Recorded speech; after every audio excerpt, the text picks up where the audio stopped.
Howdy, I'm Tim, and welcome to the Mr. Maple Show. And I'm Brian at MrMaple. We greatly appreciate you guys clicking on another one of our videos. And today we're going to cover 5 tips on how to become the ultimate Japanese maple collector. We're Japanese maple collectors ourselves. That's how we ended up with over 1,000 varieties here at MrMaple.com. And Brian is a collector from Oklahoma that joined us here at Mr. Maple. So we know one or two things about being collectors of Japanese maples. So we're going to go through 5 tips on starting your Japanese maple collection and being that ultimate Japanese maple collector that will really help you with growing Japanese maples. Tip number 5, buy them all from Mr. Maple. No, tip number 5 is consider your gardening zone. Japanese maples are good zones 5 through 9, the majority of the varieties. Some of the coral bark varieties are zones 6 through 9, so that's something to consider. But when you're looking for a Japanese maple to go in your garden, you need to look and see, are you zones 5 through 9? Check out the USDA hardiness map. That's a great way to start. Absolutely. So if you're sitting there thinking, I really need to add a Japanese maple to my garden, the first thing you should do is go to MrMaple.com. The second thing is do some research. Every variety has some characteristics and different things that will allow it to grow better in different zones, different climates. So that's one of the most important things to have a successful collection in your garden, is to understand how you can put each plant in the right place, in the right setting, in order for it to grow in the best ability. So tip number 4, Japanese maples grow in a variety of conditions. Some love a shaded situation. Some can handle full sun situations. Almost all types can handle morning sun and afternoon shade, depending on your gardening zone and where you're at. And so that's probably I'd say is the number 4 tip, is to consider what your sunlight conditions are in your garden to figure out where you can grow Japanese maples. Yeah, one of the things, as we all know, is everybody's garden is going to be different. Some people are going to have different sunlight conditions there, more shade, more sun, something in between there. So the ideal condition for Japanese maples is to have morning sun and afternoon shade. But we know that sometimes that's not always available in everybody's garden. So the best way to understand what you can plant is to do your research on that. There are many different varieties that prefer to have that shaded areas, like a variegated or reticulated style, and then you have those that can be further out in the sunlight, like a Siryu. Yeah, so Japanese maples can grow in a variety of sunlight conditions. So that's one of the top things to consider, is sunlight when growing a Japanese maple collection and trying to start out your collection and figure out where you can grow Japanese maples in the landscape and garden. The number 3 tip is consider your space when you're growing a Japanese maple. Japanese maples, there's so many different varieties, so many different sizes. The one thing you want to consider is figuring out which tree fits best in each space. Yeah, you know, and when you're first starting your garden, it's easy to kind of forget about that because you're just happy to be planting. And so you're going out and you're planting one here, you're planting one here, and before you know it, you've ran out of room. So, you know, one of the biggest things that I learned when I was collecting my maples is to give them space. And sometimes that space feels like it's a little too much. It's a little spaced out, but they're gonna grow and they're gonna fill out that space. And it's important to remember that, because early on it may look a little sparse, but as things develop and things mature, you'll realize just how much space that plant needed. Yeah, I always start out the bare bones with some of the larger growing varieties, give them plenty of space, and then in between I start filling them up with your dwarfs, your weeping varieties. And that can really add into a Japanese maple collection really quickly and make a beautiful landscape like we've got at Maplewood Knoll Gardens. And that's a great way to do it. The pro tip on what do you do when you run out of space? What do you do when you run out of space, Brian?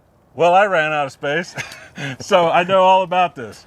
I never really thought that I would grow Japanese maples in pots or containers because I had so much space. Well, eventually that space ran out, and I thought, well, I guess I'll have to try my hand at growing in containers. So that's a great way to kind of get around when you start to run out of space.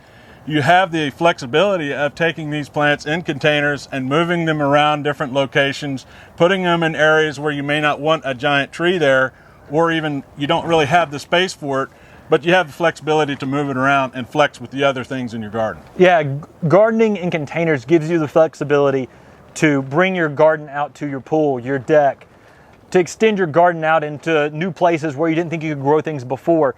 But the thing to always keep in mind when you're growing containers, good drainage, And remember that that plant in the container is relying on you to take care of it. So it does require a lot more care. But once you become an avid Japanese maple collector, it's one of those things where you go to any Japanese maple collector's garden and they've got tons of their favorite plants in containers right up next to their door of their house, just so they can see them coming and going all the time. So that's a good pro tip for the starting out Japanese maple collector is, don't worry, you'll eventually get to containers. Yeah. All right, so now we're at tip number 1. This is the number 1 tip for you to be the ultimate Japanese maple collector. Pick your favorite plants. Go through, figure out which trees really speak to you, and really pick those out. And then when you follow those other tips on the space, size, containers, you can find a Japanese maple for almost every spot in your garden. We did an interview with Mark Wethington recently. He said Japanese maples are the flavor of life because there's so many different varieties and there's so many trees to select through that you can really add something unique and interest to any spot in your garden and landscape.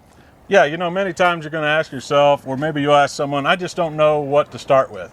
Well, it really comes down to personal taste.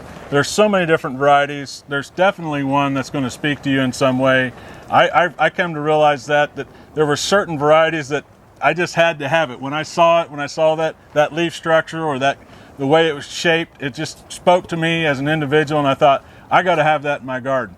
So the number 1 tip is to realize that there's a Japanese maple for everybody out there. And I know you'll find one, especially here at MrMaple.com, because we got thousands of varieties available here at our website. Yeah, with Japanese maples, it's one of those things where when you get one, they're just like potato chips. You can't have just one. And so you'll end up getting another and another. And so pick the ones that really speak to you, pick the ones that you really like, go through our website, check through all the different photos. Often on our website, you'll see 3 photos in the beginning, but if you click the arrow button beside the photo, you can go through and see 70, 80 photos on some varieties. And so you can really start to understand what that Japanese maple will do and what that Japanese maple will develop into. When you pick those Japanese maples, that's something that you can cherish and understand and grow in your garden, and it helps you become more and more passionate about it. It's kind of funny when someone starts out with Japanese maples. I remember when Brian first started ordering, and then he would get more and more and more. And then your wife, Frances, started ordering. That's right. And so she'd be ordering the ones she liked while Brian was ordering the ones that he liked. And so it turns into a little bit of an obsession, but it's one of those obsessions that you can really enjoy in your landscape and garden. Yeah, you know, it's a very fulfilling thing to watch plants grow. And, you know, sometimes this is another just kind of an extra insider information here.